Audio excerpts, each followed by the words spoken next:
But I think the development of full artificial intelligence will spell the end of the human race. It's a flying object, and we don't know what it is. I would hope somebody's checking it out. It was a rocket or whatever, but incredibly fast, opposite direction. It was too fast to be an airplane. I'm glad the Pentagon is looking at this, because if it poses a threat, I want them on top of it. Well, the craft generates its own gravitational field. So you said there's lights in the sky? The internet has become the command center for criminals and terrorists. 911, what's your emergency? I need help, please help me! Aliens won't let it happen. You know, that's what we're instructed to say. Roswell, Area 51. Alien kept deep under the ground. 1, 0, 1, 1, 0, 1,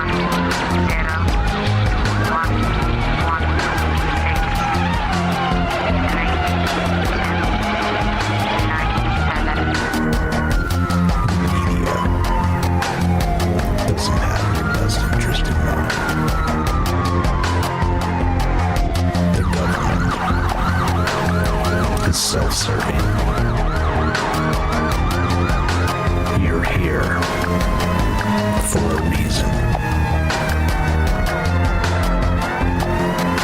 You're listening to Troubled Minds Radio.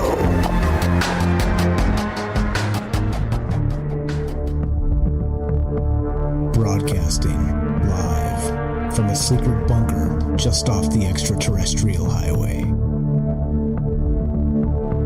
Somewhere in the desert sands outside of Las Vegas.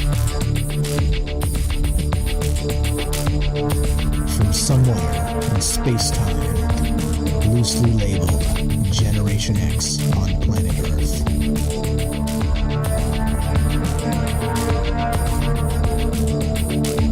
And asking questions of you in earnest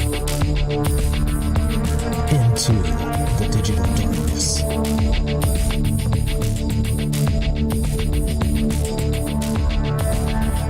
Well, good evening and welcome to Troubled Minds Radio. I'm your host, Michael Strange. We're streaming on YouTube, Rumble, X, Twitch, and Kick. We aren't broadcasting on the radio tonight. I'm still working on that. There's something wrong with it. I got to fix it. I'll fix it this weekend. We'll be good to go on Sunday. We are not on KUAP digital broadcasting right now, but we will be very soon. Thank you for understanding as I've been away for a minute, and things tend to break when you don't watch them.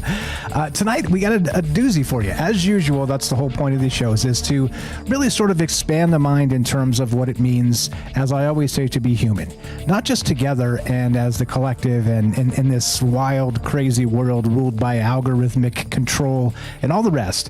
But beyond that, the idea of telling stories. And shout out Herschel there. I was listening to his podcast, his new podcast, the Arc of the Bard. Please check that out. Links are in the description, of course. Check out Commercial Herschel, his Substack. But I was listening today as I was at work, and he's doing some amazing stuff as part of this larger community. That's exactly the point of this. And he had an amazing guest on. He's had several amazing guests on so far, and he's just getting started. But with this new podcast anyway, but he's talking to authors, he's talking to storytellers, he's talking to people that write fiction and these other ideas that it's interesting to listen to, because people have their own sort of ideas about downloads, their own ideas about the muses, about all these things, and storytelling as the most potent technology, as we've talked about on this show in the past. Now, beyond that, I already had this plan, so it wasn't like it was more of a synchronicity than anything. But a lot of the topics we talked about tonight came up in the discussion that Herschel was doing earlier on in the day. So if that podcast will not launch for a couple of weeks, but I will let you know. We will certainly share it in the Discord when that hits. So please come hang out and be part of the Discord if you have not. troubledminds.org. Click the Discord link. Also, the actual phone line is down tonight because, again, we had too many technical issues, so I want to put it through the full stress test, get everything working, and then we'll do that on Sunday, get everything back to where it should be. So we're just kind of, again, again, getting myself back into the swing here and us together as a group and just talking wild ideas.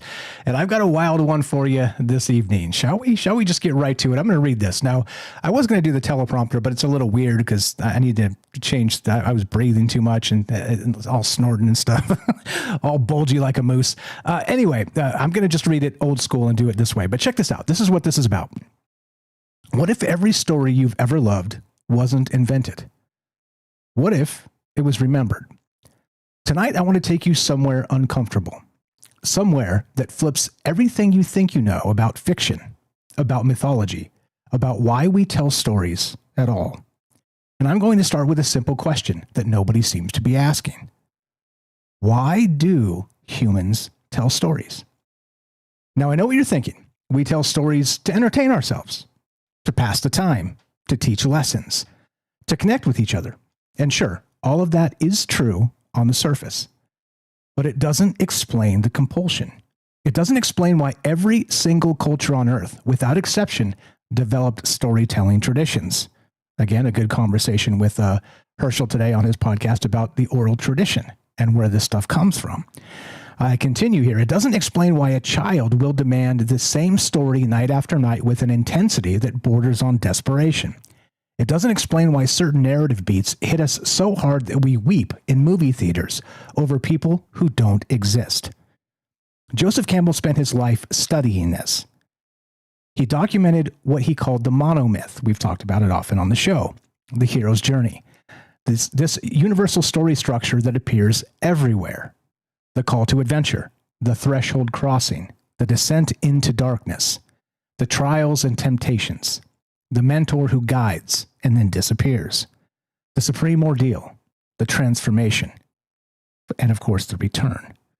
Campbell found this pattern in Greek myths and Star Wars. We've talked about that as well. In ancient Sumerian tablets and Marvel movies, and in Aboriginal Dreamtime stories and Japanese anime. It's everywhere. Literally everywhere he looked, the same story. His explanation was psychological. He said, we're all working through the same internal drama. The hero's journey is a map of ego death and rebirth, the process of individuation, of becoming who you really are. Makes some sense, right? Jung said something similar. Archetypes, and we've talked about this often as well, the collective unconscious. Shared psychological hardware producing shared psychological software. And that's a fine explanation. It's respectable, it's academic, it's safe. But what if it's wrong? What if all of this is wrong? And we turn this on its head. And I'm calling this tonight, Art Imitates the Afterlife, the light at the end of the narrative. And I'll tell you why I called it that. What if the hero's journey isn't a metaphor for personal growth? What if it's a literal description of something that actually happens? What if we keep telling this story over and over in every medium and every age because something in us knows we're going to need it? Here's the premise I want you to sit with tonight. Art doesn't imitate life. Art imitates the afterlife. And every story you've ever been told is a training simulation for a journey you will actually take. Now, before you bounce and you're like, I'm out of here, this is too wild for me, hear me out. Because I'm not pulling this from nowhere. This is, again, tried and true going back ages. The human age. Let's start with the Tibetan Book of the Dead. Speaking of which, we're going to get to the bardos tonight, if you've ever heard of this. This is a text that's been around for 1,000 years, over 1,000 years, and it's not technically mythology. It's not allegory. It's written as a practical guide, a travel manual. It describes in extraordinary detail what happens to consciousness after the body dies. The bardo states, the lights you'll encounter, the entities you'll meet, the choices you'll face, the ways you can get lost, and the ways you can find liberation. Does any of that sound familiar? Read that text and then watch the hero's journey narrative. The parallels aren't subtle. They're exact. The threshold crossing into the unknown, the trials that test your character, the monsters that are really manifestations of your own fear. The guide who can only take you so far before you have to face the final challenge alone. The light at the end that represents either transcendence or the beginning of a new cycle. Yeah, starting to see it? It's the same map. The Tibetans just didn't dress it up as entertainment. Now let's talk about NDEs as part of this, the near-death experience. Thousands of people across all cultures, all religions, all backgrounds have reported what happens when they die and come back. And here's what's strange. Their experiences have narrative structure. They describe a tunnel and a light, a life review where they witness their actions from the perspective of those they affected, encounters with deceased relatives or beings of light who serve as guides, a boundary or threshold they're told they cannot cross if they want to return, and then the return itself, with knowledge they didn't have before. That's a 3-act structure, very hero's journey. That's the monomyth playing out in these clinical settings, documented by researchers, etc., so on. Now think about the light at the end of the tunnel. It's the ultimate cinematic trope. It's in every death scene, every near-death scene, every transcendence moment. The hero walks into the light, the screen fades to white. We've seen it 1,000 times. Now why? This weaves further and deeper, and I'm not going to read the entire thing, but you get the idea here. Like, what is going on? And so the premise is very simple, and I'm asking you if it's possible. Do you think that somehow, some way, this entire hero's journey aspect and every bit of our storytelling that goes back to the beginning of the dawn of humanity is based on these NDEs that we will need as co-creators, as entities that are basically building our own heaven and our own hell? You write a book, maybe you end up in Westeros. You get what I mean? Anyway, there's where we start. Love to hear your thoughts on this. A lot of questions, a lot of ideas, a lot of near-death experience stuff. The light at the end of the tunnel is always fascinating. But I do wonder if there is a more functional reason why we do tell these stories to each other that's simply not camaraderie, or a lot of the things that I listed earlier and we continue to talk about on this show. So that's what's on my mind tonight. Taking your calls as usual on the Discord if you want to be part of the conversation. 702-957-1037 is the phone number that is not working tonight, so don't call that. But do click the Discord link at troubledminds.org. Move my head out of the way, and there you go, right there on the screen, troubledminds.org. It's a thing right on top. Can't miss it. Click the button on top. It says join the Discord. Anyway, be right back. More Troubled Minds coming up in exactly 1 minute. Going to get a word from our sponsor. In this case, that would be Human Inspiration. Do not go anywhere. More Troubled Minds in exactly 1 minute. We got James here with us tonight, and looking to hear your thoughts on this as well. Be right back. See you in 1 minute. In a world increasingly shaped by AI, human inspiration remains the beating heart of creativity. Alien Skin by Tremble, a hauntingly beautiful piano ballad, reminds us that while algorithms can mimic art, the raw, unfiltered emotions of human experience are irreplaceable. So here I sit, locked in my room again.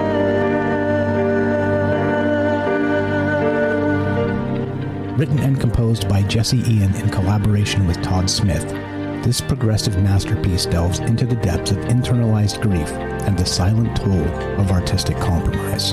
As AI reshapes our reality, Alien Skin stands as a testament to the timeless power of human emotion and the complex beauty that only true artists can evoke. Experience the haunting beauty of Alien Skin by Tremble and support human inspiration. Available now on iTunes. Welcome back to Troubled Minds. I'm Michael Strange. Let us continue, shall we? So what do you think? I don't know. Like, it's as usual, I like to invert some of these ideas. I like to think about these maybe these old tropes in new and different ways, because I do wonder with the acceleration we're always talking about, I'm always thinking about maybe what comes next. You start slapping some Neuralinks into people, and maybe, just maybe, we start to get actual true data on what this light is in a near-death experience. And maybe it's a little bit more functional than we ever thought, because, of course, clinically speaking, there's a lot of ways to consider it. And they say that it's like, you know, the main medical thing they say about it is it's a lack of oxygen to your brain. And so it causes this sort of light tunnel effect. Okay, fine. But what if it's way more functional and way more weird than that? As you know, let's get weird. I would read the phone number, but it is not working. So do click the Discord, get on in here, and let's talk about it. Let's go to James in Michigan. What's up, brother? Thanks for being patient at South Cedar Paranormal. How are you tonight? And lots here. I know you read the write-up. Thank you for that. And what's on your mind? Welcome to the joint. Yeah, glad to be here. And amazing topic. It reminds me of sort of my journey through started moving from fiction to nonfiction in terms of the stories that I've always been interested in. And I still think fiction is amazing, but I'll just kind of go over this real quick. So I've always been interested in stories, and as I got to be older, science fiction, and of course paranormal stories and all that.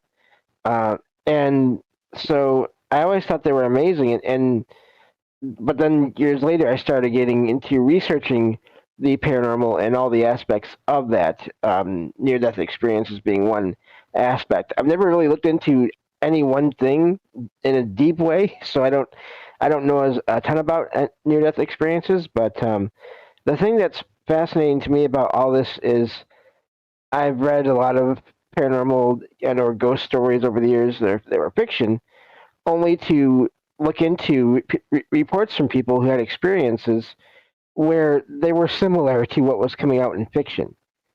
And so then the question to me is, well, why? How does that work?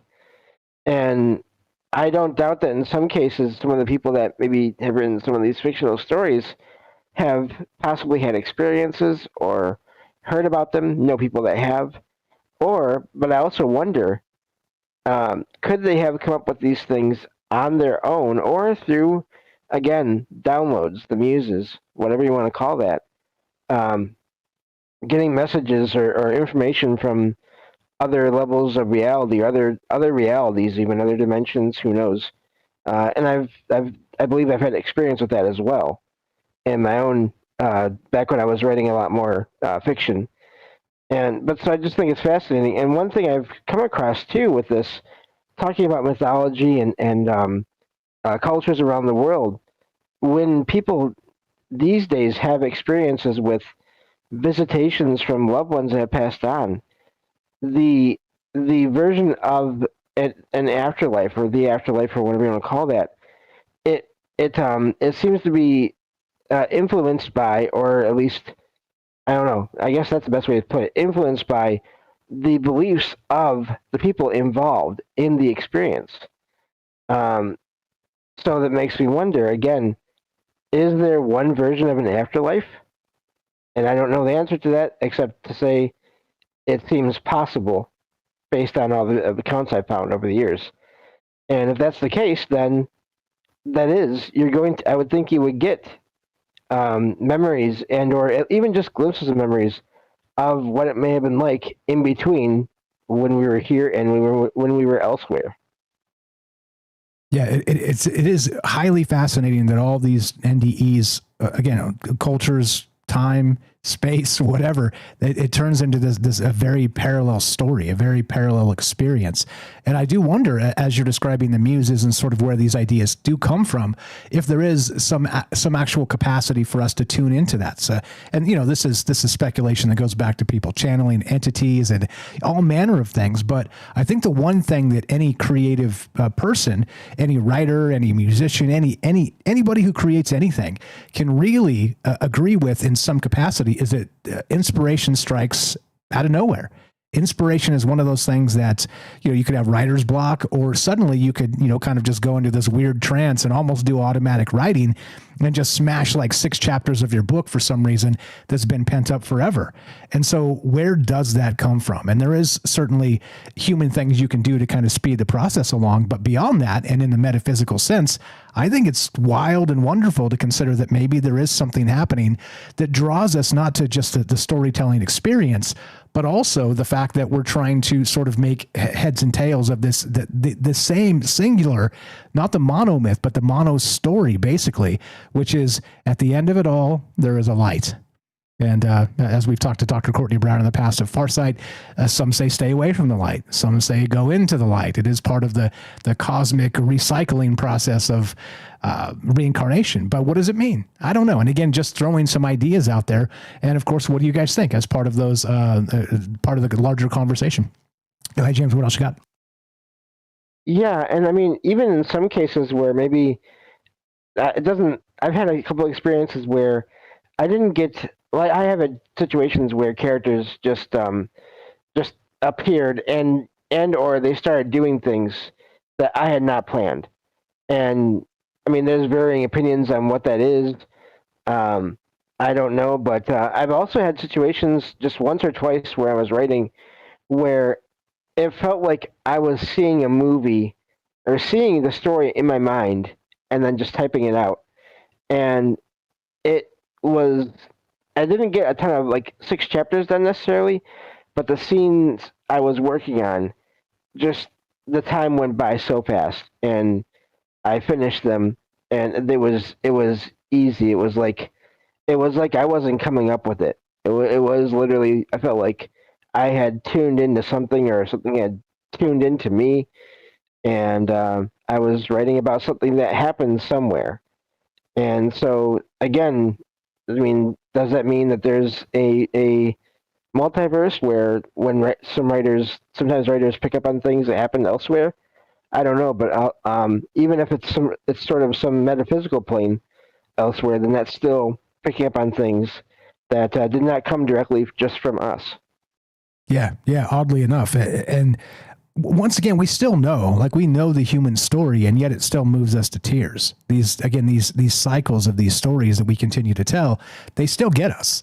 Like we haven't escaped that yet. And I don't know, I think when we do, we kind of cease to become human. We've ascended into, I don't know, a mind state that's, dare I suggest, alien. And, non-human intelligence is, as the fractals keep moving, is that everybody's telling us, right? It's here, it's coming, all the rest of the stuff. But, everybody hold your horses. I'm not so sure. Lots of things in play here. And near-death experiences, the light at the end of the tunnel. And again, clever, art imitates the afterlife, the light at the end of the narrative. Maybe it's the source. It is the source of all storytelling, and we're all telling the story to get back to that space, regardless of time or place or culture or whatever. I got a couple minutes left. If you got anything else, James. Oops, go ahead. Just the first of all, for everyone, I do recommend reading the write-up because there's a lot in there for the show here tonight. But I just if we think about mythology, and I don't know nearly as much about this as some people do, but I've heard that some of the figures in different mythology and different parts of the world, they seem to be similar in nature, and at least in either how they act and or how they appear. And if that's the case, then where are people getting that from? Are they having experiences with other beings, and whether it's something that is literally an apparition or something that just makes contact with them in their own minds? Is it coming from messages from people who have had near-death experiences and or visitations from loved ones in dreams? I think all those things are possible connections to something that otherwise we normally can't access while we are awake and alive and well. Yeah, and it is wild that the dream state intertwines heavily with this, and maybe that is where some of this inspiration comes from. We can't really differentiate. Again, a lot of this came up during the conversation on Herschel's podcast today as well. A lot of amazing things to consider when you're talking about the human mind and inspiration. But then, of course, is there a source? Is there sort of a singular source where all storytelling comes from that's trying to draw us back and even sort of pepper these ideas through us so we kind of become our own psychopomps, our own guardian of that threshold once we achieve that space, that liminal bardo space. I think I said it inappropriately earlier, but did I say Bordeaux?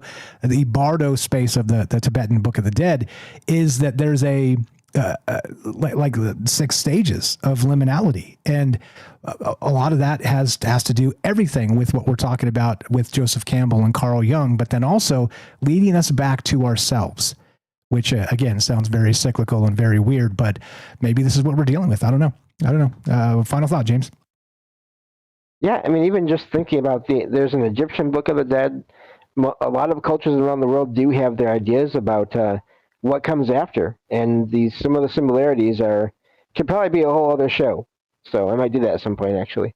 Yeah, why not? Why not? That's the whole point, is to inspire each other with these ideas and flesh them out further. I don't have to remind anybody I'm imperfect entirely, and a lot of this stuff that I talk about, I'm clearly not an expert on. However, I don't think you have to be to recognize what's happening in the world around us when it comes to storytelling, when it comes to this idea of art imitating not just life, but the afterlife. Carol Ann, Stay Away from the Lights. Remember that? Yeah, it's an oldie but a goodie. I don't know. Love to hear your thoughts on this. Phone line is down tonight, but we're taking your calls on Discord, troubledminds.org. Click the Discord link. Don't go anywhere. More Troubled Minds on the way. Going to say hi to the chat, and we'll stay on the radio clock. Be right back. More on the way with James. We got Joe coming up, Enoch, and the Robert, and your calls as well. More Troubled Minds when we return. See you then.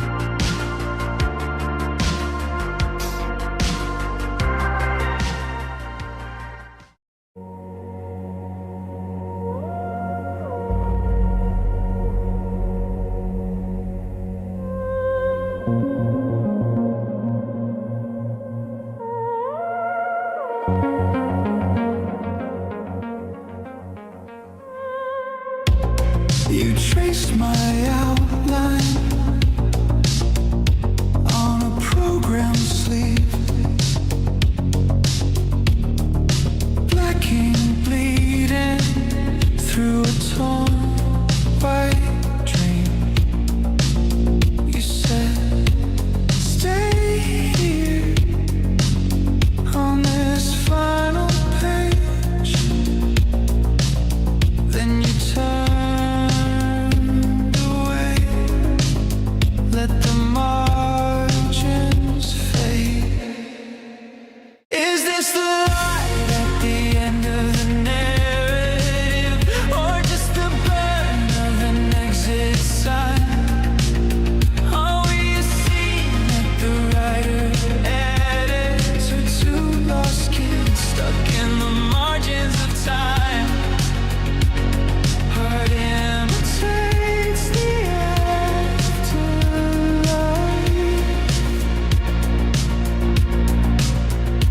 and I keep dying in your lines.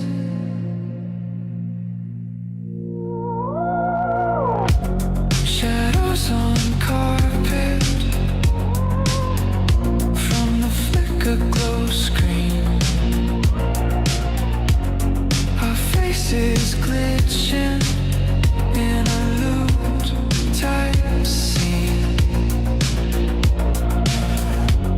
You pause the moment on my almost smile.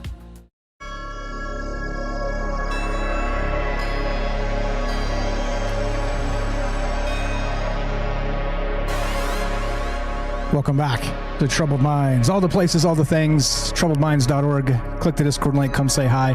Tonight we're talking art imitates the afterlife. Now, is there one singular source for the reason we tell all the stories we tell, and why are they narratives that parallel and echo each other into the past so deeply that it almost feels like it's the same damn story over and over and over again?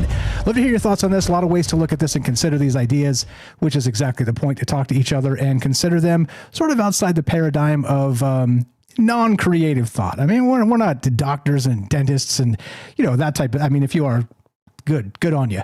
But my point is we're dreamers. We're collective dreamers. So let us collective dream together. That's Jacob Harsher boy. Sorry about that. Yep, I do. I knew you. Okay, 70. No, don't read the number. Troubledminds.org. Click the Discord link. Old habits die hard. Let's go to. Thanks for being patient, fellas. Let's go to Joe in Florida. You were first. Good evening. You are on Troubled Minds with Mike and James. How you doing tonight, my friend? Welcome back, and go right ahead. What's on your mind? Hey, can you hear me? Okay. Yep, loud and clear. You sound great. Yeah, it's kind of funny.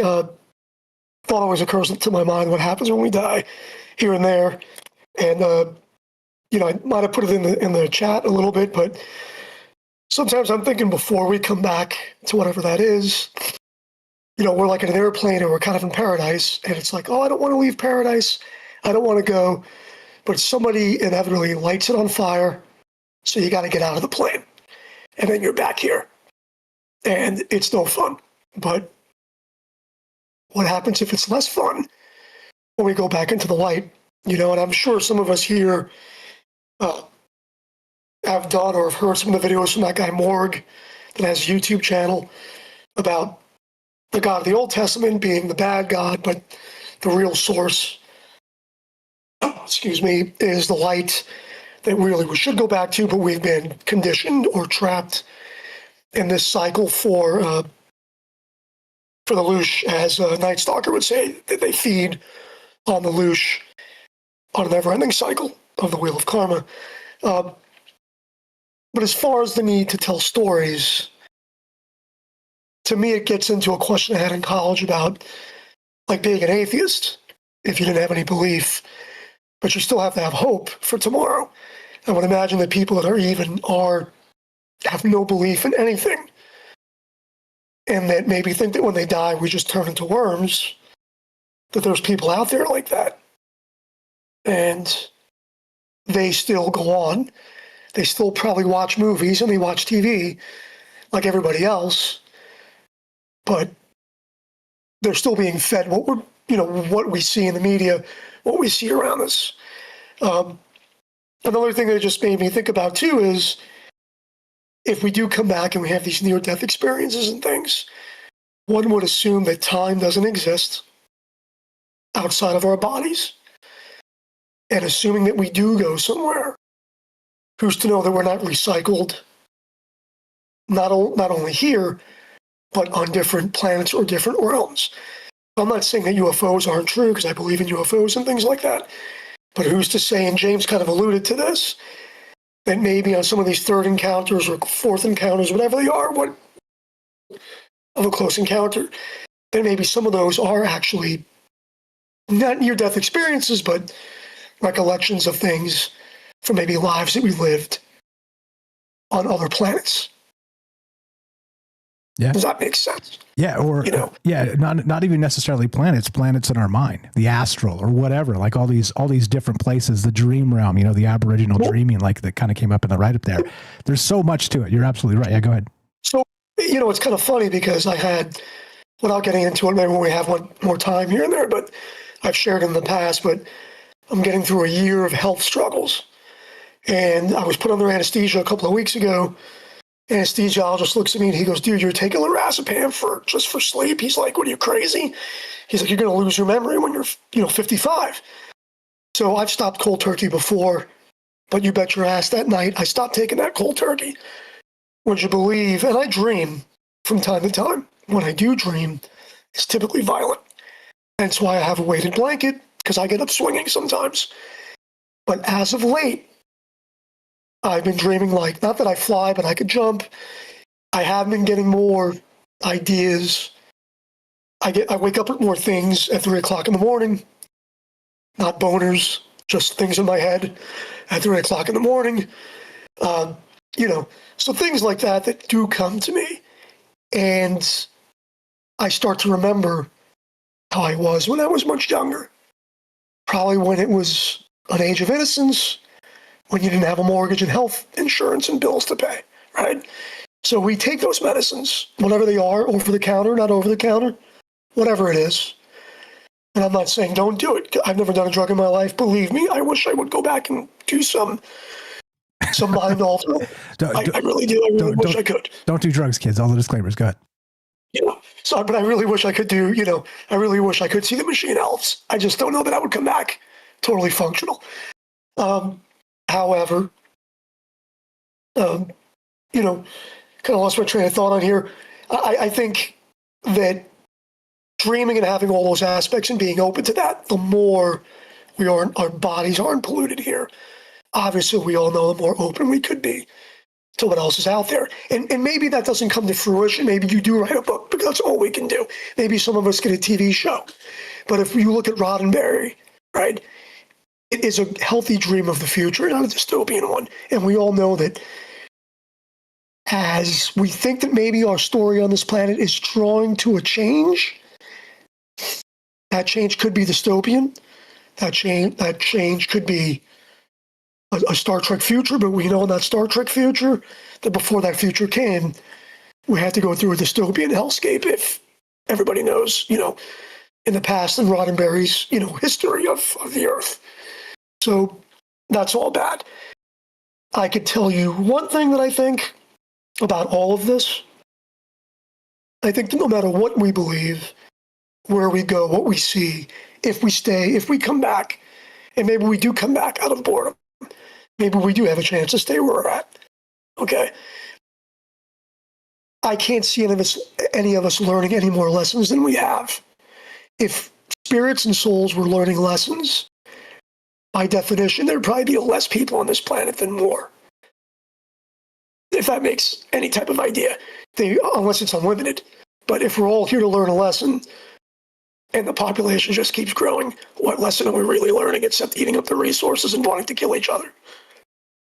It just seems like if that's the truth, if that's the game about it, then the game is never to win. It's just to keep coming back. But getting back to one thing is for certain, 6 degrees or 7 degrees of separation, whatever it is. I think that we're all connected, whether we're on this show to talk about things like when I first met you on the show and I was having a hard time, and you putting the show back on lately has given me a little sense of normalcy before I go back to bed here soon. Because I got to get up early to take a body to the airport. But we're all connected. I'll leave you with this weird story about being connected. I have a vehicle that I bought. It's an EV. It's not a very popular EV. The only other guy that bought this EV is on a chat Facebook group. He lives way up in Spring Hill. I've reached out to him, never met the guy in person, just to ask him about his EV. Don't know him at all. This past weekend, I get a phone call at the funeral home from a family member that's asking me to change their airline flight. I take the name down, and I look at the lady's name, and it's the same name as the guy who was sending me the message about the EV car that we have together. So I shoot him up on Facebook. I hit him up on Facebook, and I'm like, hey, dude, is this a family member's name?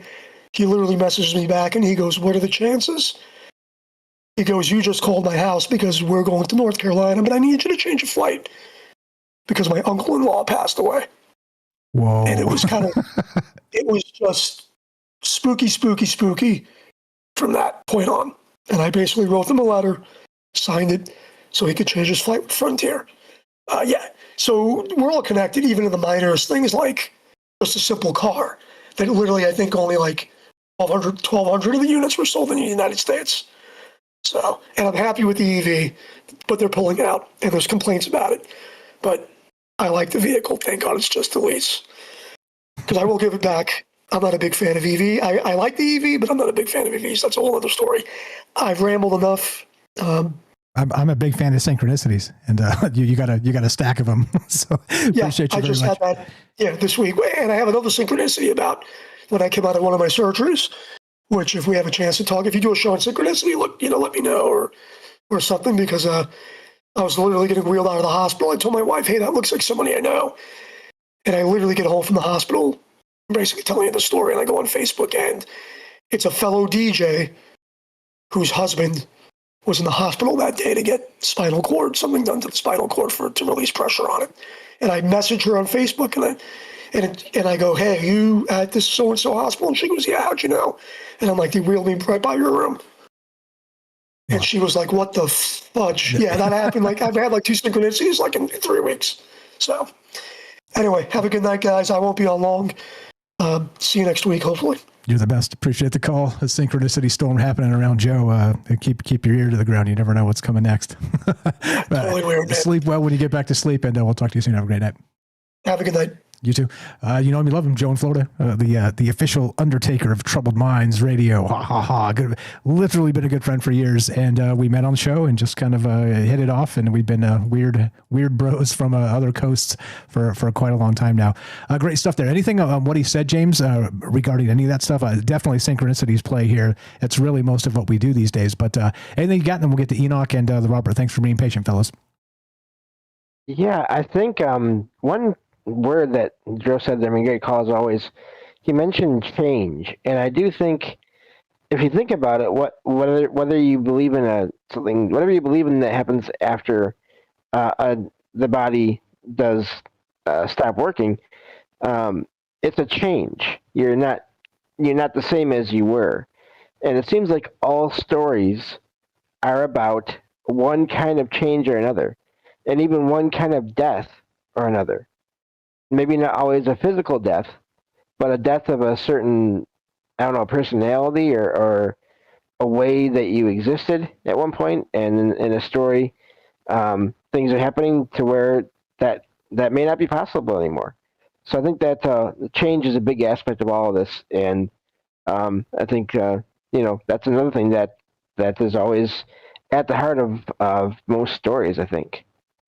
Yeah, 100%. And we are always changing. I'm I'm old now. I'm not used to being old because I've never been old before. Let me tell you, it's overrated. It's totally overrated.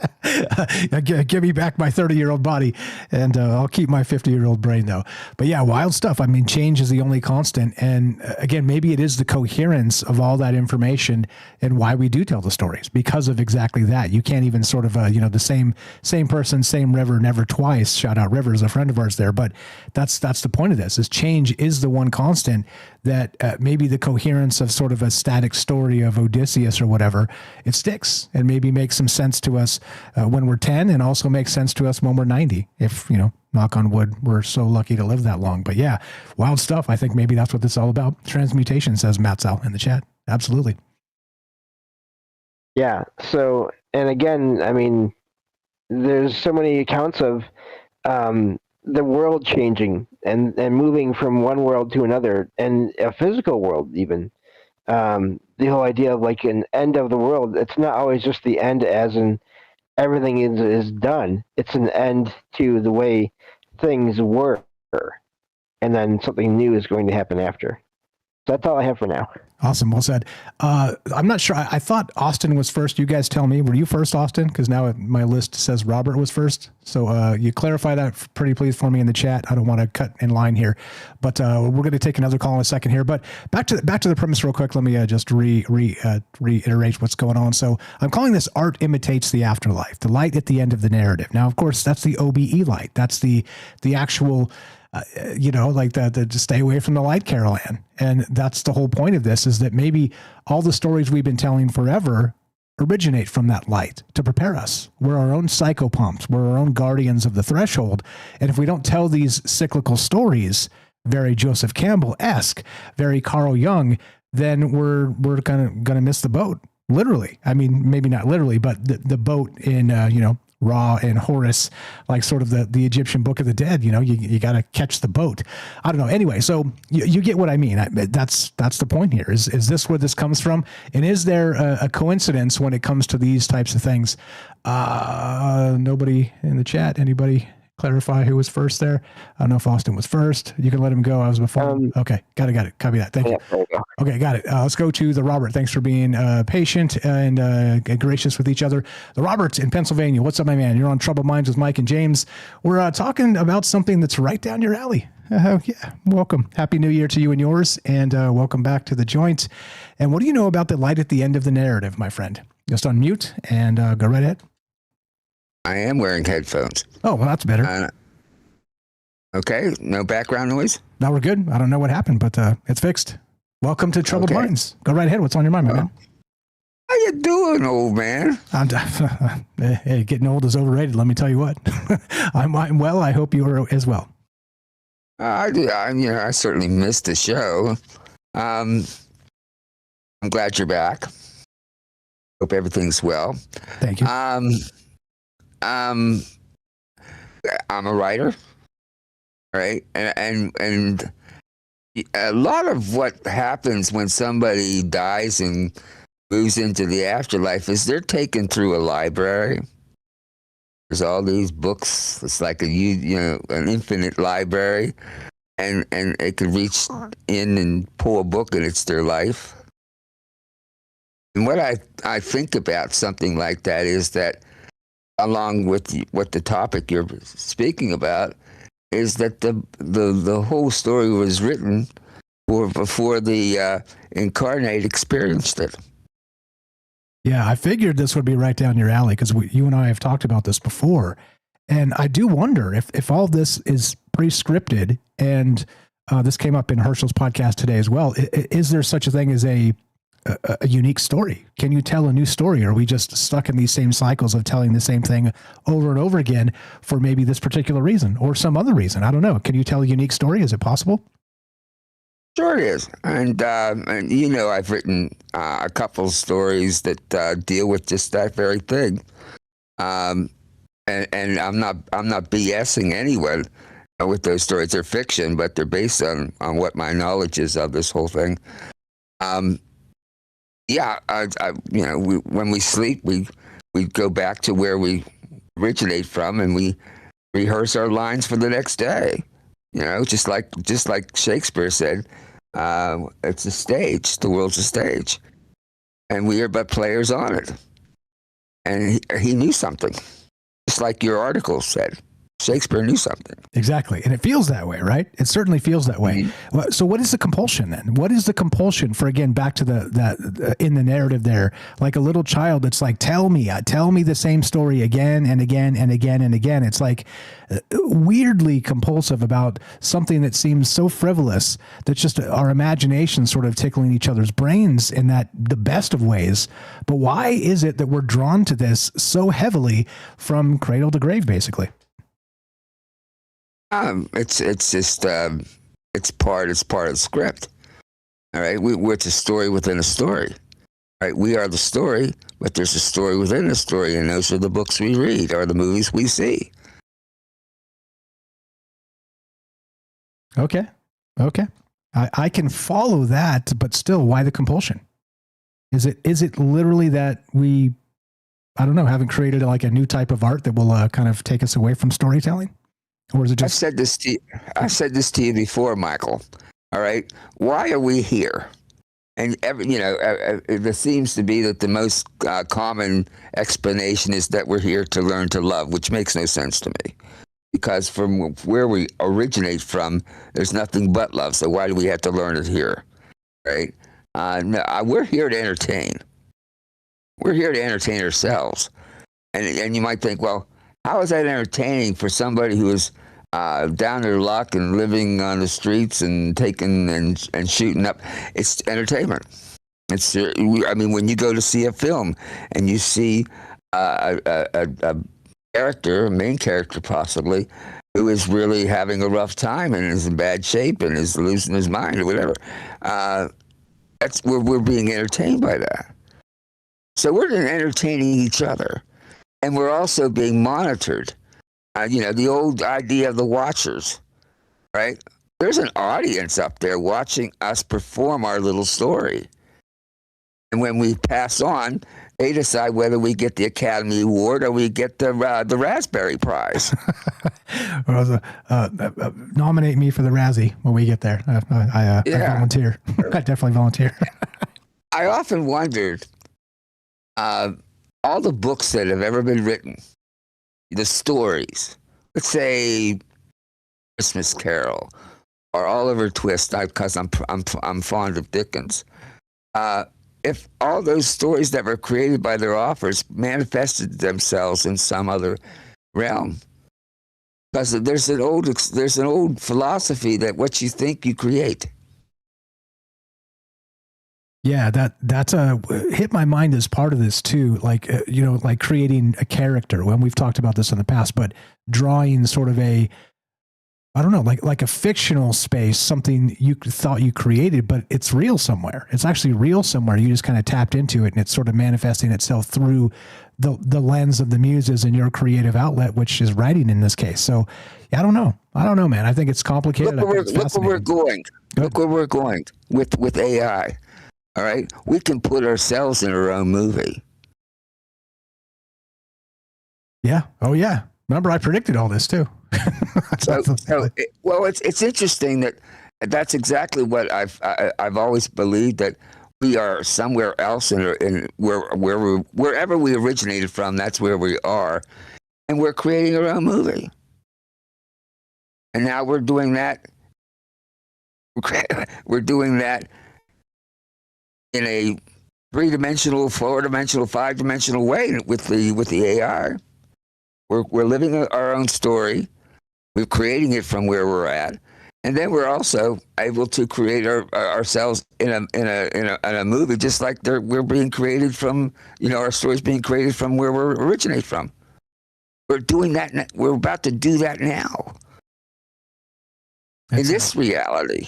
Yeah, it's coming. It's coming. You're right. It's right around the corner. You can do it in small doses, but it's going to be very soon where the compute is so fast and furious that you can just make yourself in whatever the hell you want. You can create an epic movie, 3 hours long, for whatever purpose. But now people are creating music at the moment. All right, and Spotify is loaded with AI created music. Yeah. Oh, how yeah. do you copyright that? I mean, there's actual bands on Spotify don't exist. Yeah, that are now about to be winning some music awards and whatnot. It's coming. It's all coming. Yeah. Yep. So let's say that the most popular music song, whatever, on Spotify for 2025 is a imaginary band. How do they walk out on stage and collect their trophy? As a hologram, of course. That's how you do it. And you got to give them the imaginary trophy as a hologram too, because where are they going to put it? That they don't have a closet. and whatever happened to that? Remember when they were starting to do holographic stage shows with like Michael Jackson and the guy that wrote the guy that's there was this big splash that there with these holographic stage shows for dead rock stars. Yeah, right? I think the lawyers ruined that for everybody, which seems to track. Yeah, I think so. It's done. Well, no, I think they just sort of got sued into oblivion, and so now you need to sort of compensate the estate or whatever to properly to license the content. We'll see. You're right. I've taken my share of communication with Mr. Strange, so I will leave now and listen to the rest of the show. You were the best. Appreciate the call. Have a great night. That's the Robert in Pennsylvania. Go give him a follow. Check out his book, Stories from a Fractured Mind, the Robert Collection, troubledminds.org/friends. Says the Robert. Go check that out. Be right back. More Troubled Minds on the way. We got Austin in Michigan coming up. More from James. And your calls as well. Don't go anywhere.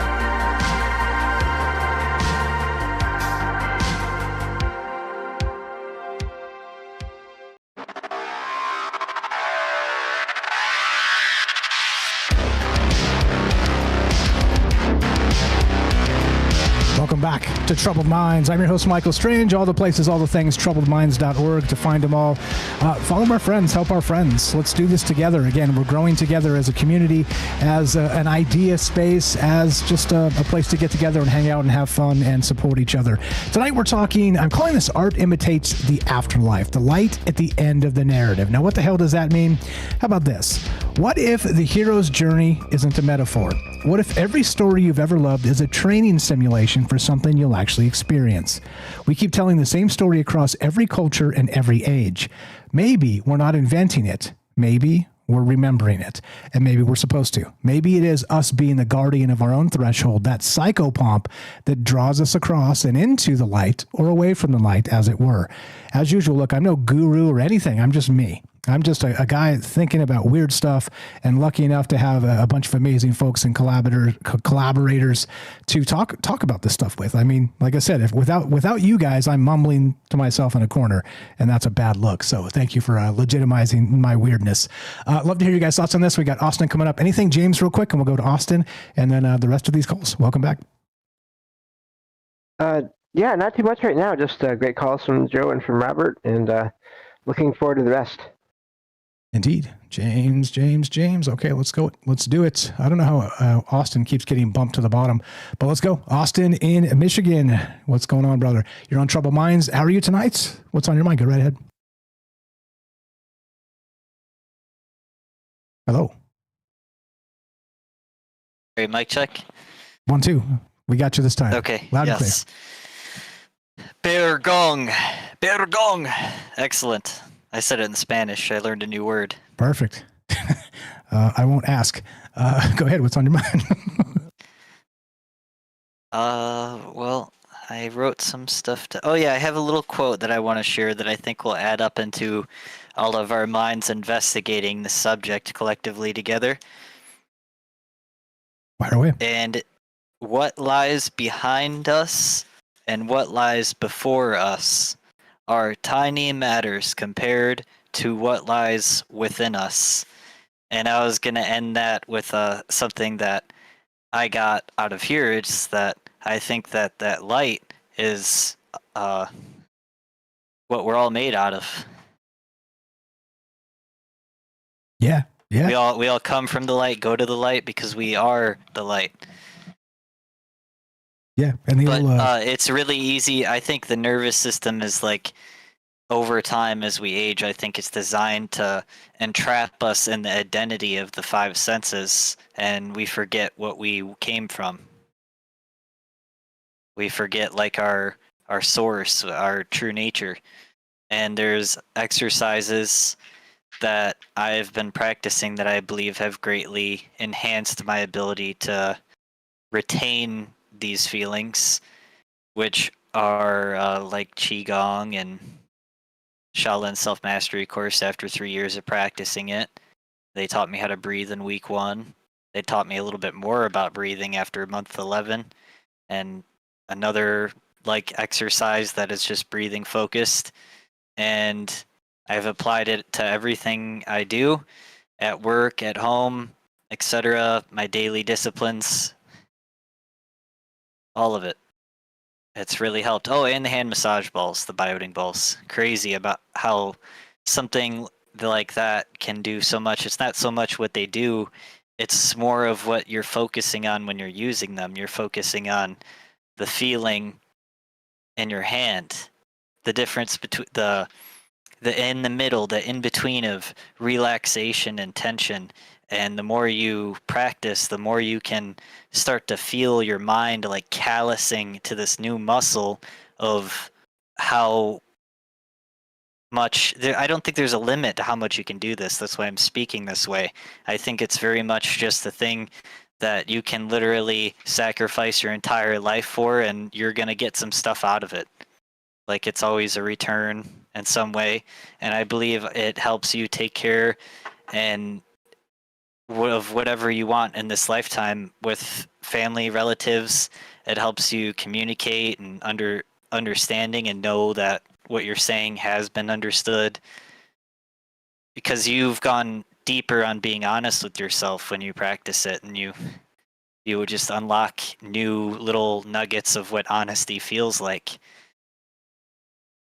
Yeah, well said, all that. Are you familiar with the bardos in Tibetan Buddhism? Yeah, this is actually something that I looked into before I did mushrooms when I was pretty young.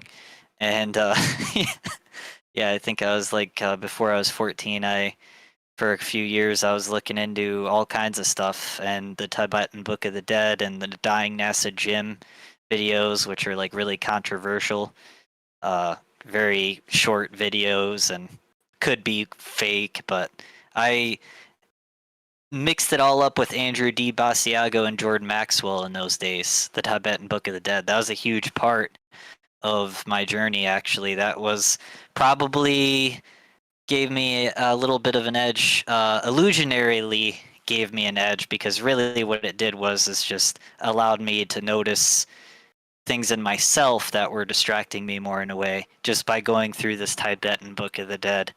It helped me let go of things that, if I were to cling to them, they would have hurt people, and I wouldn't have been able to do the things I did, like stand up for people or whatever, if it wasn't for me remembering that really gave me an edge, especially with crazy people that were like really crossing the line. Yeah, I remember a few times in my life where that really, and when I was near-death experiences too, I think they helped me not give myself a heart attack, because I just relaxed and completely let go and accepted everything, and kind of felt like my life was flashing before my eyes, and I was like content with everything that was going on. I just laid down in the grass and looked up at the sky. And I walked behind the house. I was hiding like tremendous pain, and I don't think my mother noticed, but I laid on the grass and just looked up at the sky. because my mother was over there, and then I was like talking to her, and then I stopped talking, then I walked away, and then I was like, holy shit, I'm gonna die. I better get out of sight of my mom so I can die in the grass, because I would rather want to do that than go to a hospital. Just my part of my psychology there. I'm a bit crazy in that way. No, I don't think anybody wants to die in a hospital, if we're being real about that. So lots of stuff here. So the Bardos, I'll get to that a little bit later, but the reason I brought it up is one of them. So there's 3 living and there's 3 sort of dying Bardos from the Tibetan Book of the Dead.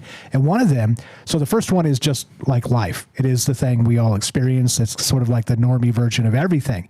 But then the second one is that breathing, that meditation, that sort of aspect that you're describing. So I like I said, I'll get into this a little bit in depth later on in maybe the final segment here, but I wanted to make sure that if you didn't know about it, you should maybe go revisit some of that stuff, because you're talking about exactly it. Oddly enough, as usual, we get together and sort of stoke these ideas at each other, and I don't know, they kind of come out whether we know it or not. I just wanted to point it out. There's this little video that DJ Solo made like a mix that was Tibetan Book of the Dead themed, and that's really the only reason I ever found out about it. A best friend of mine played a disc that the DJ gave him himself in person, and ever since I was like really into it. However, the last few years I have let go of like all my favorite songs just to take the music as medicine for the mind quote that I seen on the Masonic Temple and experiment with it by taking it very, very seriously and using it like legit, like potent medicine. And that made a huge change. That's when my life made it actually the biggest change. There are some people in the call group now that suggested that I should be more mindful about that before. And I kind of, they just said it. They didn't try to like beat it into me or anything. They just said it, and it stayed in my head because I acknowledged it was possible, and I eventually experimented with it, and it was probably the best thing I ever did.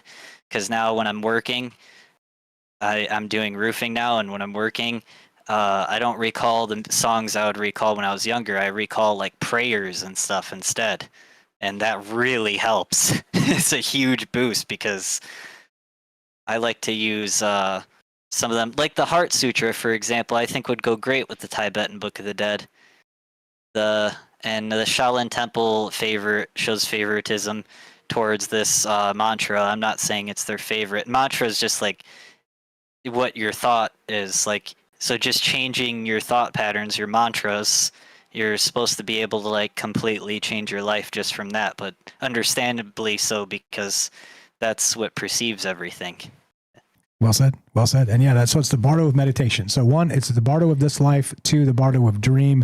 3rd of what we're talking about is the bardo of meditation. Let me read this. It's super short. This is the state achieved in deep practice when ordinary conceptual thinking drops away and the mind rests in its natural condition. Very much what you were just describing. Experienced meditators touch something in this state that's said to resemble the clear light encountered at death. Another rehearsal, as we're talking about. Fire stuff, brother. What else you got? We got Herschel and Jen behind you. So wrap it up. Appreciate the call. Thanks for being patient, and thanks for deferring to Robert there. You were the best. What you got? I'm going to share some extra weird stuff that I wouldn't normally say around regular people because it sounds insane. But I know that this crew is a huge fan of this stuff, so I owe some stories. And I'll share short, like some of the ones I'm thinking of that hit the subject we're talking about today, light.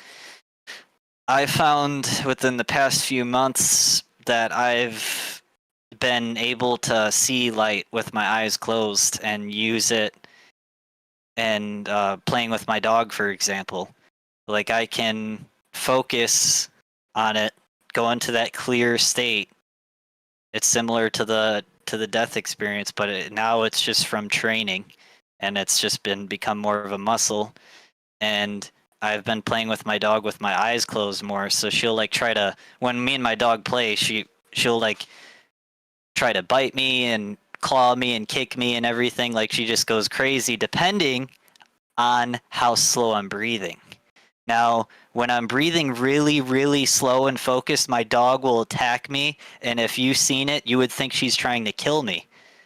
You would really believe it, because she would get so emotionally activated, she would just pretend like she would growl and like snap and everything, and because she knew that I was like in this state where time was slowed down, so she would just, maybe I changed her from the breathing because we're all connected through the air, possibly. That's what some people have suggested to me, that dog was literally just picking up my energy and just letting me basically pretend like I'm sparring with myself.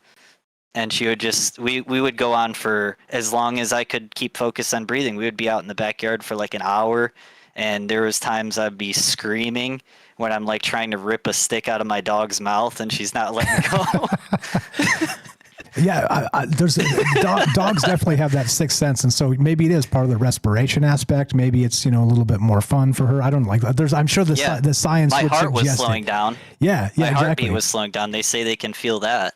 Yeah, I'm sure science would have some things to say about it, but I do wonder about sort of the metaphysics of it. I believe that there might be something more to that, and I appreciate you sharing that very much. Part of the third bardo, I think, part of the meditative aspect of becoming one and centered with yourself and recognizing that we won't be here forever. We are temporary. You're the best, brother. I appreciate the call. Go ahead.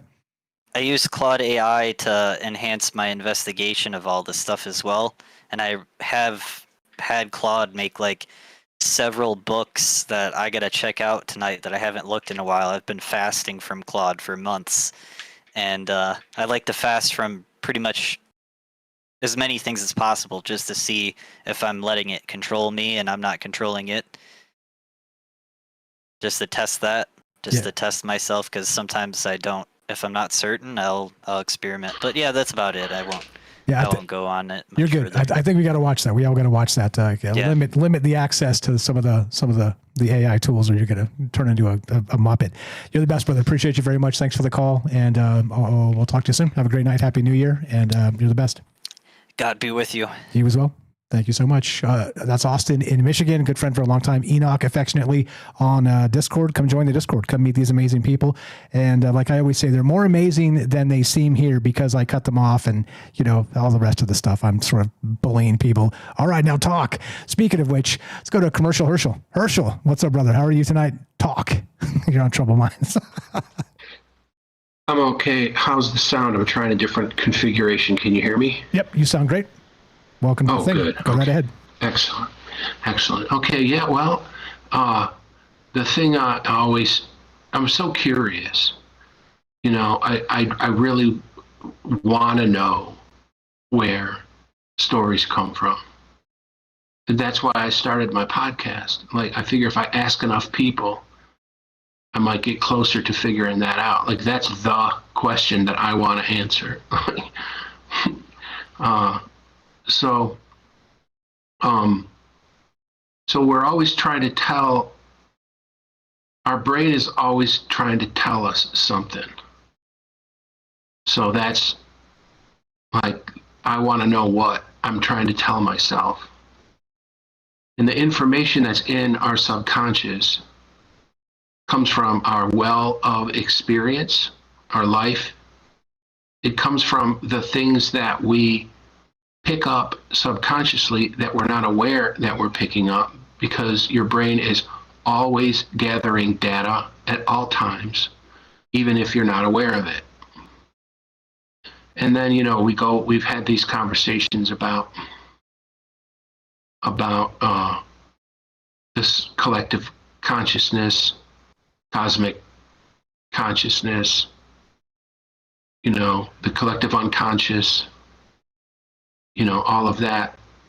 I often really think a lot about genetic memory. I'm wondering if some of the things where we get our stories don't come from, the DNA matrix of the fractal matrix of our DNA and the memories that go back many, it can go back for millennia.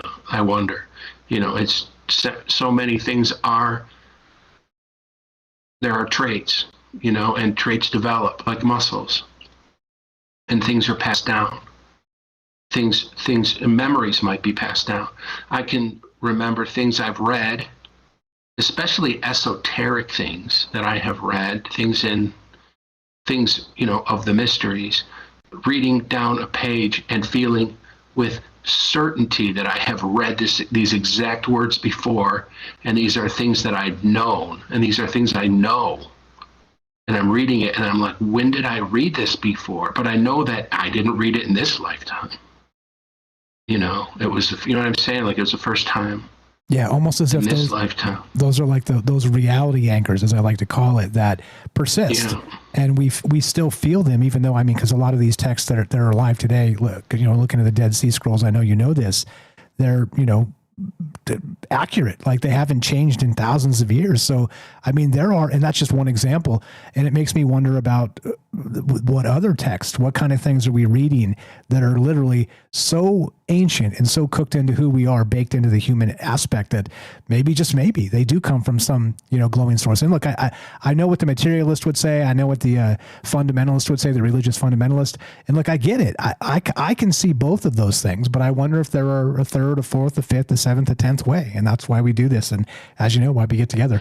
And I want to tell you again, I was there, and I said it a couple times already tonight, but fantastic job. Like, Herschel is doing an incredible thing getting authors to talk about storytelling, and you read stories, and it's an incredible thing. The Arc of the Bard, like I said, it hasn't launched yet, but you can get sort of a sneak preview if you join his Discord. We'll have the link in the chat here, and I'll put it in all the chats as well.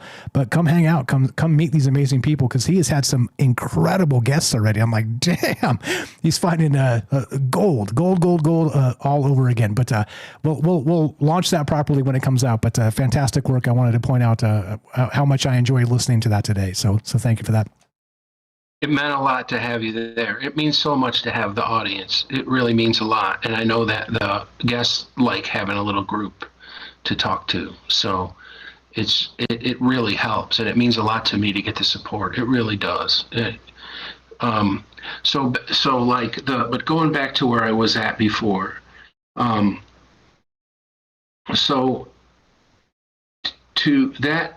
so when we're trying to find out this thing that we're trying to tell ourselves,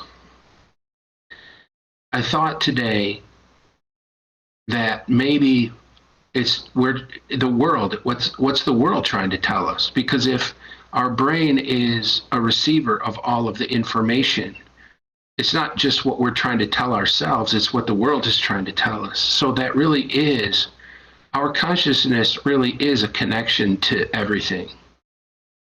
In that respect, in the way that we're talking about this, in the way that our brains absorb information, in the way that we have the memories of all of our experiences, the way that there could be a collective unconscious, and the way that our genetic memory might play into it. It really is not just ourselves trying to tell ourselves something, but maybe it's the world. What is the world trying to tell us?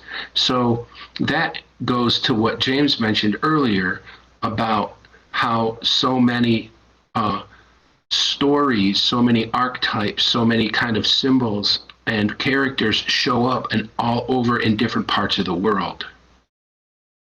Because we are trying to tell ourselves something, and more I think that what we're trying to tell ourselves is that we're one.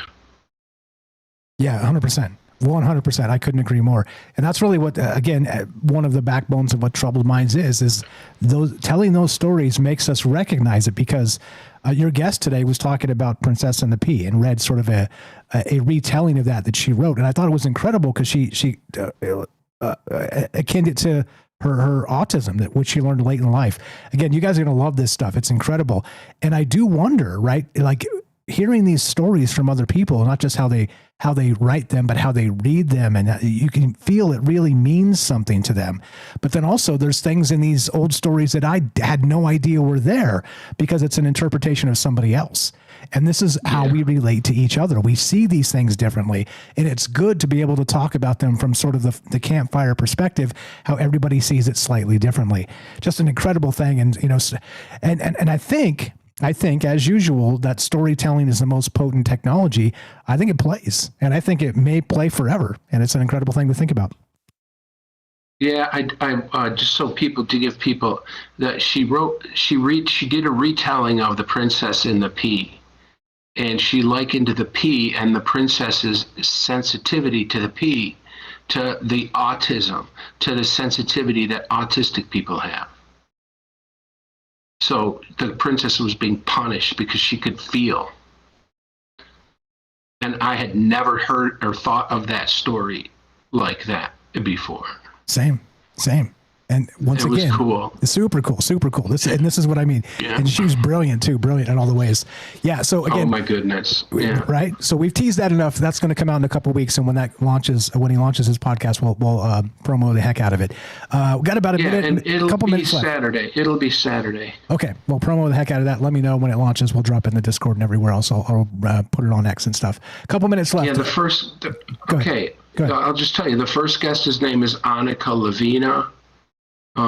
And she's an entrepreneur, and she writes fantasy.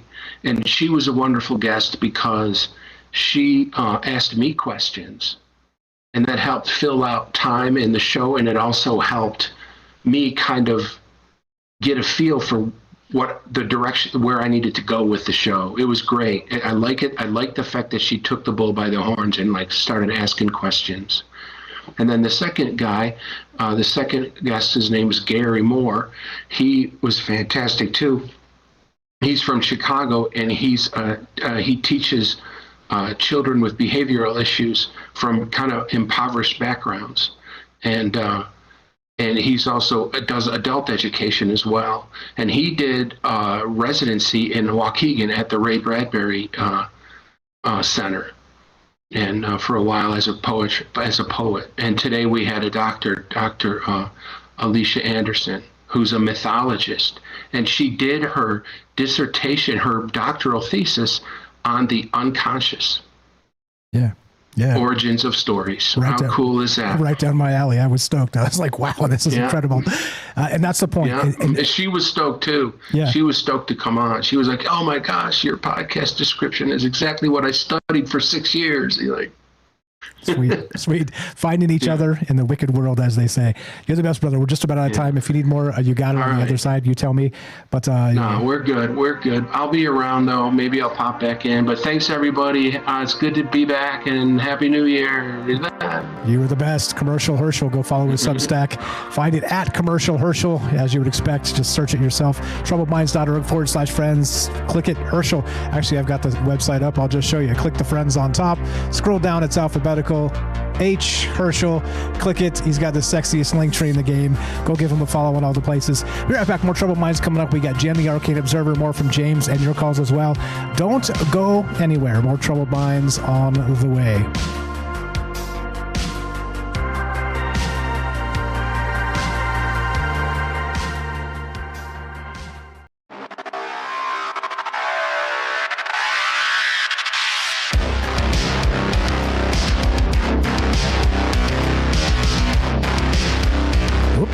Welcome back to Troubled Minds. I'm your host, Michael Strange. We're streaming on YouTube, Rumble, X, Twitch, and Kick.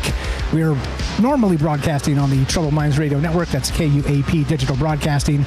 And tonight we're taking your calls on Discord because the phone line's down. Still kind of beta test coming back. I took a couple months off, and welcome to Troubled Minds in 2026. A lot of things to think about, a lot of things to talk about, but recognize, you guys know it if you've been here for a minute, that really this is just all about being human.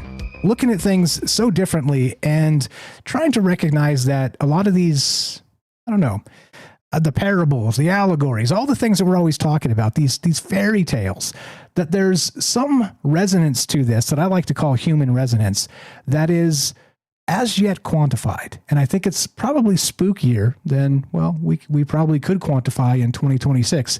We're working on it, but yeah. Let's go to Jen in a second here. James, anything else? I got Jen coming up on the stage. Welcome back, James. And if you got anything to add, we'll go to Jen in just a moment. Yeah, great calls from Enoch and Herschel. I do think that a good part of what the stories we create, the ideas we think of, that does come from us, from our own minds with the different levels of the mind. But of course, being me, I also think that there can be an other source. And what that other is, I don't know. But I think it does exist, and that's just based on my experiences and experiences of others. Yeah, and clearly the human the human melting pot is where this stuff comes from, but what other aspects are in that metaphysical sense? I mean, the muses are an ancient idea. We've been talking about this forever, but what does it mean? And channeling things, and there's just so many ways to look at this. The downloads you get as an artist, as a writer, as a musician, some of the best songs ever written historically, the toppest songs ever were written in like 10 minutes. Like those types of things, it happens. And so glad you're here to talk with us about it and consider these ideas. You were the best. Anything else? Just congratulations to Herschel as well on the show. I haven't been able to listen to it as much as I really like it all. But I've listened to his previous shows and I know they're great. So I'm sure that the rest will be great as well going forward. Absolutely. You will be in for a treat. When I'm tuned in, it's been incredible. He's got some really great guests. Let's do it. 702-957-1037 is the phone number to call, except it's not working tonight, so don't call it. Click the Discord link at troubledminds.org instead. We'll put you on the show just like this. Let's go to Jen in Missouri, the Arcane Observer. Welcome back. Happy New Year. I hope you're well. What's on your mind tonight? You too. Happy New Year. Can you hear me okay? Loud and clear. You sound great. Oh, good. Okay, I'm on my phone, but I hope it'll be fine. No, I think when you're looking at death, you have to look at the entirety of what it means, the absoluteness of it. And I only say that because when looking at, the reality of life and the level of suffering, and it's not like to be a downer, but I can't believe that the suffering that is a part of existence is for nothing. It's ironic that the option to feel love and devotion to others is a source of so much suffering, and it makes suffering more severe. It's built in, and in that mechanism, it kind of gives you a glimpse, at least to some degree, because there is no life that is free of it. And it gives you a glimpse into the machinery of what the creation is. And can we accept that, no one is chosen to be free from it? That everyone is experiencing some different degree of it, along with the beauty and the joy and the innocence and the growth with nothing, and coming up through life and the experiences and all the memories and everything that encapsulates what being a human is. And there's the issue that fate and destiny might not. Now, this is all speculative, but that fate and destiny may not exist. And this could be, the thing is too, in talking like this, many things could be open to being true or not. There's no absolute knowing. There's just none. There is no answer. But just looking at the mechanism, why would it be that fate and destiny would need to exist? Because who has ever looked at the suffering of, say, a child or an innocent person and believed that it was destiny? It's always the issue I had with that. Exactly. The same with karma. Very well said. Plans like that. Very well said. Go ahead. Just real quick. So Algo posted this over on Rumble as well, and he asked the question, is suffering subjective? And I know he's sort of begging the question. I don't think he means it directly, but think about it in the context of exactly what you're describing. No, an innocent person who never harmed a soul, do they exist? Certainly. Do they deserve the suffering they get? Absolutely not. And so that becomes the conundrum. And I'm with you. And I think this is the argument of I wouldn't say an agnostic, but the argument of an atheist that would say, well, if there was some justice in the universe, these things would not happen. And yet here we are, they're happening. Yeah. It's worth pointing out. People call it existentialism. I don't know. I've heard, that they, not necessarily the same thing, but many people lean towards that. But they also lean to there being no purpose in existentialism, but that it served a purpose, it was due to circumstance of the rules of this realm, that interference with suffering from some divine force would violate the rules of this world. And evil looks different than people think of it. It can be a lack of vigilance on behalf of humanity, a passivity. Other things were more important right then at that moment. A lack of noticing what you needed to do, like a duty that needed to be done, a moral truth, that it matters, and there's a price for the lack of caring that it matters, that life is important. And I think death really enunciates that, and we don't want to look at it. And in fact, the lack of it, too much comfort can lead to disaster. And the meaning is from the choice, the fact that the freedom of choice, do we believe in it or not? But if you are free to choose, then you have to accept that you must be allowed to choose, and all the time, every moment of what you do is a choice, and the outcome is very pronounced throughout your entire existence. And freedom means suffering as well. It has to. Freedom of choice means suffering, as it has to be possible. And even obedience. What is obedience without the choice to not participate? Obedience without the option, but we have that. So that tells us a lot more about the machinery we're working with, because you can choose not to obey, and when you're not allowed to choose that. But in this world, without the rules of humanity, you're allowed to not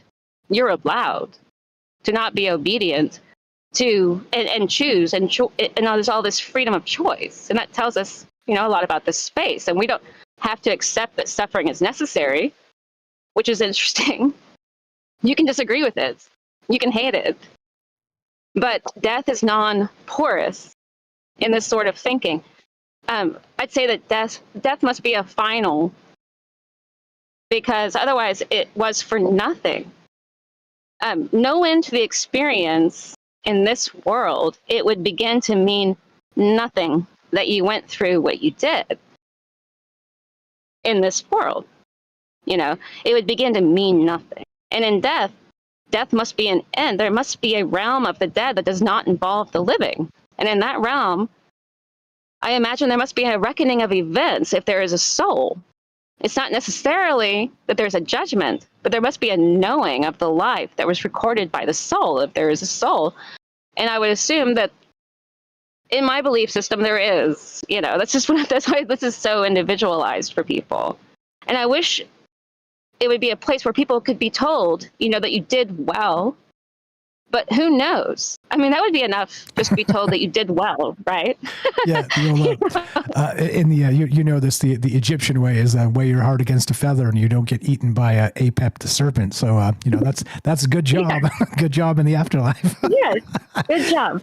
Something like that would be nice. Yeah. I mean, it is complicated, but the fascinating thing to me about all of this, and we've talked about this quite a lot in the past as well, is that regardless of sort of the, what we believe, there still seems to be a ton of common ground in beliefs and these belief systems.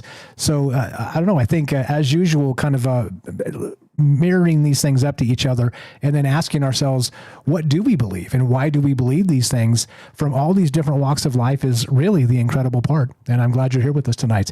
What else you got? Go ahead. Yeah.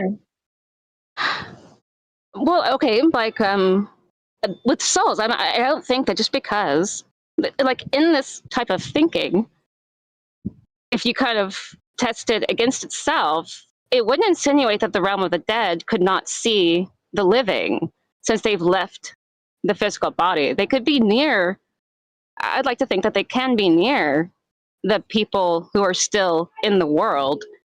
But I think that there could be a possibility that they'd be unable to impact them, because if that person were to try to connect to them, or if they were to try to do something like that, it would interfere with the original rule, which is that they must have a freedom of choice that's unimpeded. The person literally has the responsibility of deciding solely upon themselves, given what is in front of them.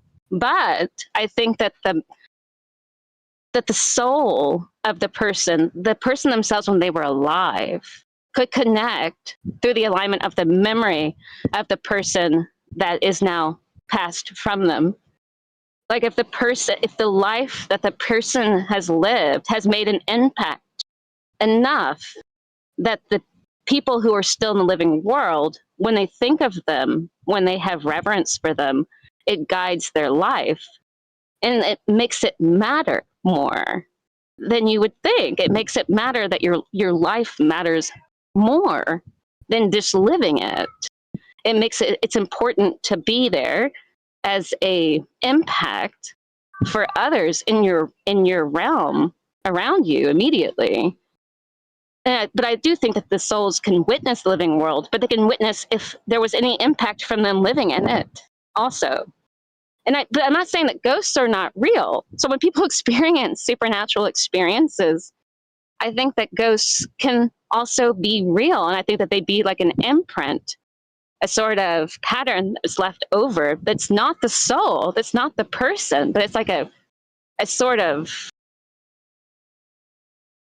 it's a leftover memory in this world of that person. But I don't think, in some ways, I don't think that ghost is the soul, because otherwise it ruins the first rule that like the death has to be final.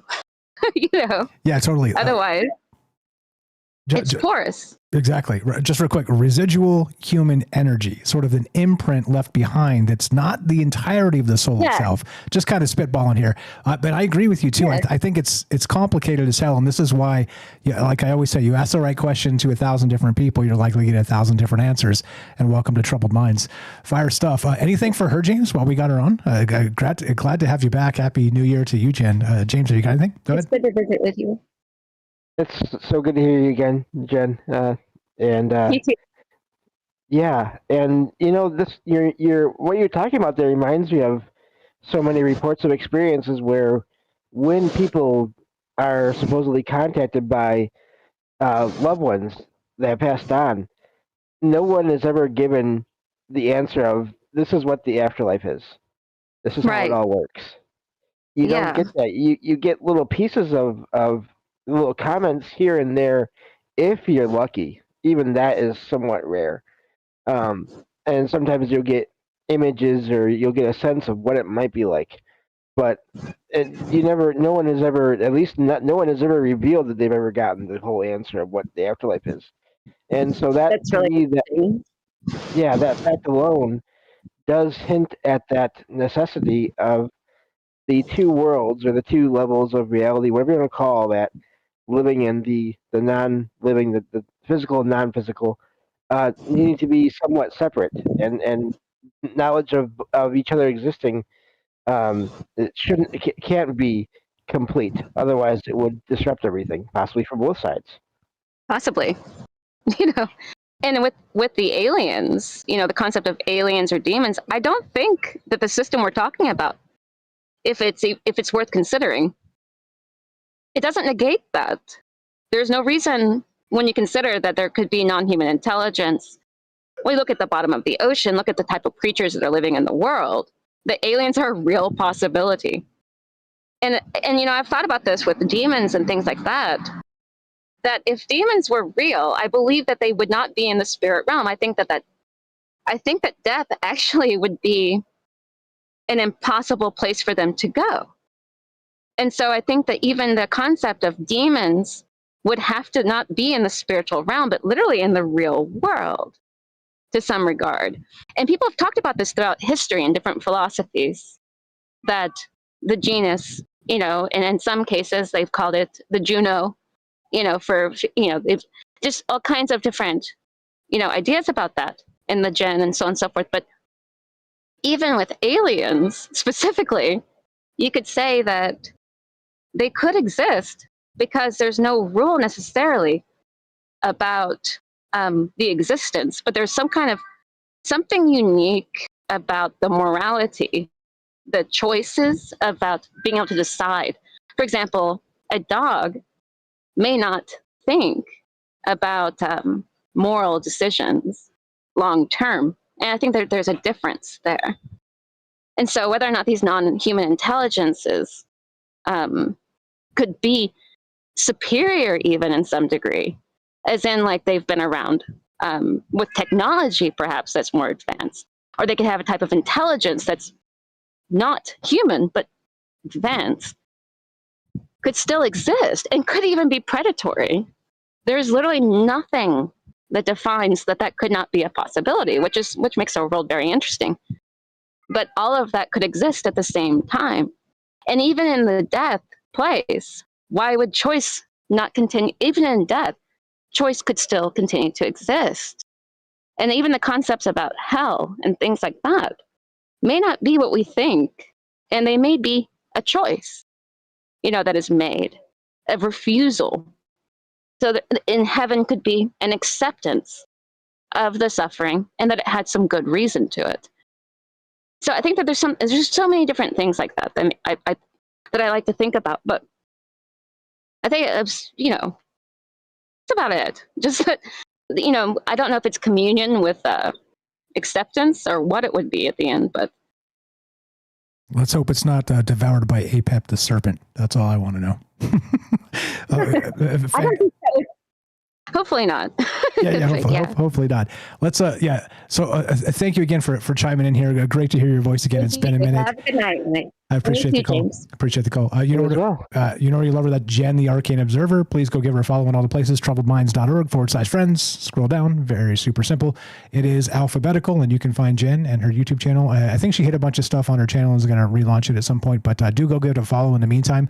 And I haven't checked, so I don't know if that's recent. Sorry about that. But yeah, super simple. troubledminds.org/friends. Scroll down. It says using static friends list, database connection not available. Oops, I got to fix that. See, we got website problems. It says follow Jennifer right there, and click that, and please do that. We're blessed to have such smart friends that are willing to sort of entertain ideas outside of their own singular belief systems. That's the whole point of this is, look, there are larger questions you could ask directly, and I think they're less interesting when you ask them directly. There's so much metaphysical meat on the bone in the periphery of these discussions, and that's exactly the point. I'm going to get to the Bardos here because I think it's important to kind of flesh this out and gives a little more value to the conversation tonight. We're just about done here. We're only going to do 2-hour shows for the time being. Try and do more during the week, maybe 4-ish, maybe get to 5, because that's how you sell to radio. You got to be consistent. And so, so we're gonna cut this short in about 7 minutes or so. So hang tight, James. You get the final word here. I appreciate all the calls tonight. You guys are absolutely the best. Like I said, you make my world go round. I hope I do my part for you. I'm going to read this. So I was talking about this when Austin called. Shout out Austin. The Bardos, right? So the word Bardo itself, and this is from the Tibetan Book of the Dead, okay? The word Bardo itself just means gap or intermediate state. Most people only know about the death Bardos because that's what the Tibetan Book of the Dead focuses on. But Tibetan Buddhism actually describes 6 Bardos that cover all of existence. And you're always in a bardo, and life itself is a bardo. So the first is, of course, the bardo of this life, sometimes called the natural bardo of birth and living. And it's BARDO from the Tibetan Book of the Dead. So this is ordinary waking consciousness from the moment you're born until you start dying. Everything you consider normal life is this bardo. The texts say this is actually the most precious one because you have a stable body and mind to work with. The best conditions for practice and preparation, which leads us into what Austin was saying. The second is the bardo of dream. Sleep isn't just downtime. It's a distinct state of consciousness with its own rules and opportunities. Tibetan practitioners work with lucid dreaming and dream yoga specifically, which would be lucid dreaming, because navigating dreams is considered practice for navigating the after-death states, or the astral, or that out-of-body experience from the near-death experience, right? The NDE and the OBE. If you can stay aware while dreaming, according to the Tibetan Book of the Dead, you have a better shot of staying aware when the bigger disillusion appears. The third is the bardo of meditation, and this is how you prepare yourself for that passing, for that larger contextual liminal space, the end. So these next 3 are actually about dying, about that passage. The third is the bardo of meditation. Wait, sorry, did I read that? Oh yeah, my bad. So this is the state achieved in deep practice when ordinary conceptual thinking drops away and the mind rests in its natural condition. Experienced meditators touch something in this state that's said to resemble the clear light encountered at death. Another rehearsal, as what we were talking about tonight. And that 4, 5, and 6 are about the passage, the liminal space. I got ahead of myself there. The fourth is the bardo of dying. This covers the death process itself, the dissolution of the elements as the body shuts down. Earth dissolves into water, water into fire, fire into air, air into consciousness. There are outer signs like the body growing heavy and cold, and inner signs like specific visual phenomena. Think the DMT that kind of releases in your brain, right? At the end of this process, the clear light of death dawns. This is the first and best opportunity for liberation, again, according to this one source. If you recognize this and rest in it without fear, you're done. Game over in the best possible way. But of course, it's more complicated than that because you have to be prepared for that moment. The fifth bardo is the bardo of Dharmata. If you miss the clear light moment, stay away from the light, Carol Ann, right? Consciousness moves into this phase where reality itself starts manifesting in pure form. This is where the peaceful and wrathful deities appear. Brilliant lights in 5 colors shine forth, each associated with a Buddha family, each representing a pure aspect of consciousness. And this is from Claude. Shout out Claude. I'm doing some heavy lifting here. I was reading about this stuff all day. It's fascinating as hell, but it is incredible when you start to put the pieces together with the stuff we're talking about in the larger context. But anyway, so the texts are emphatic that these visions, these entities aren't external beings, but projections of your own enlightened nature. The wrathful ones especially are just your own wisdom appearing in fierce form. If you recognize them as yourself, liberation. If you're terrified and run away, you fall into the next bardo, which is the 6th and the final. The 6th bardo is called becoming. This is where consciousness, having failed to recognize its nature in the previous states, starts moving toward rebirth, that reincarnation cycle.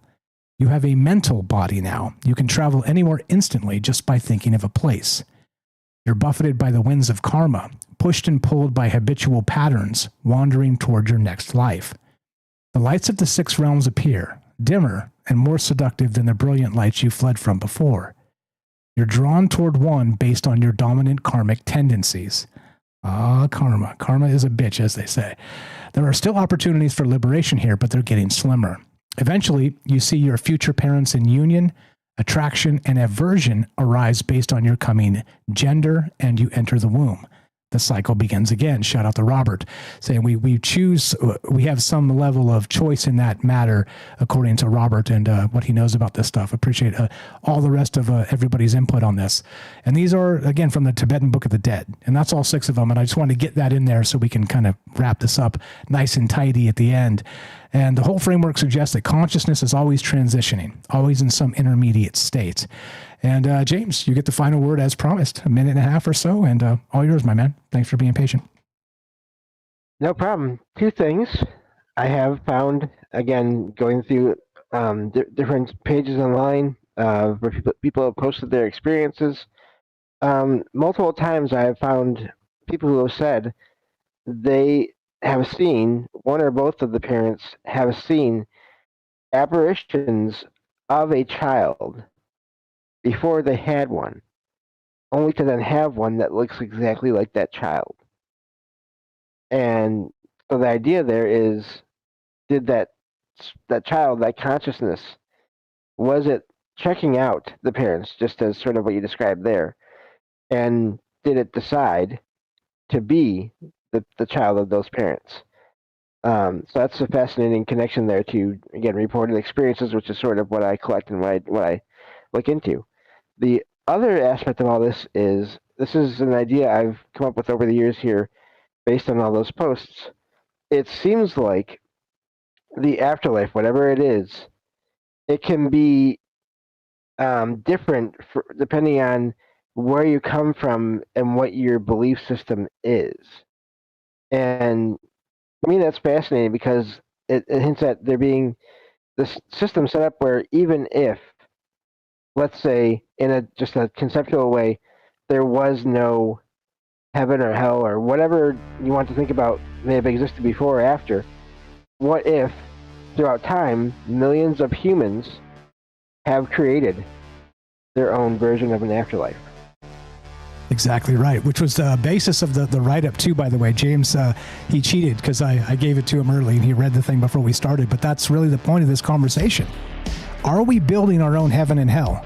And is it done through storytelling? And is the storytelling the source of the muses? Or maybe the one light of the bardos themselves? Look, I don't know. I just think it's fascinating to kind of put these ideas together and think about them collectively and ask, why not? Welcome to Troubled Minds. I'm Michael Strange. This is James Salcido of Salcido Paranormal, not just a dear friend, the glue of the show, and of course the paranormal expert at Troubled Minds. Give him a follow, troubledminds.org/friends. It says follow James. Or of course, just go to salcidoparanormal.com. That's SALSIDO paranormal.com, and you'll find James and all the great work he's doing. And that's that. That's a wrap. Again, I'm going to trim these down to 2-hour shows to make sure we get, I'm not rambling on into a third hour like a knucklehead.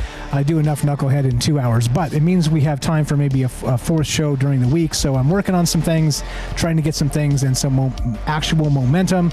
So forgive me on that. I appreciate you guys hanging out and being part of this. Like I said, these conversations make my world go around. I hope I do my part for you. If you want to help us, help our friends. troubledminds.org/friends. If you want to help us directly spread the word, let people know a conversation is happening where we're not going to tell you who to vote for. I'm not going to be spitting political news and all the dumb stuff everybody else does. And no offense for the people that like to talk politics or entertain the ideas, but it's just brain rot to me. I think there's so many more interesting things about humanity, about the human soul, about materialism, about everything. Everything. The nature of reality is far more fascinating than some nonsense political drivel. So, yeah, spread the word. Let people know all about us. And thanks for hanging out. Thanks for being part of this. If you want to help us directly, buy some merch. troubledfans.com. Yeah, there's hats, there's shirts, there's all kinds of cool stuff. And that's that. I don't know what else to add other than thank you again for being part of this and understanding that I'm imperfect as much as anybody else is, but I am here doing my best. Thanks again, James, for being Johnny on the spot, reading the thing early and being prepared and jumping in here and sitting in. You make my world go round as well, and you have a great night. Happy New Year to you and yours and everybody else out there. We'll be back on Sunday night, God willing, with more Troubled Minds, and that's that. Anything else to add, James? Just thank you for having me, and great call from Jen as well, and looking forward to having her back on my show as well as co-host there on Saturdays, whenever she's able to make it. Amen. And I'll save the news. I'll drop it. We got some good news about a coming show. I'm sure you know exactly what I'm talking about, but I'll send you the information in a moment here. But thank you again for listening. Thanks for hanging out. Thanks for being part of this. As we finish, it goes exactly like this. Be sure, be strong, be true. Thank you for listening. From our troubled minds to yours, have a great night.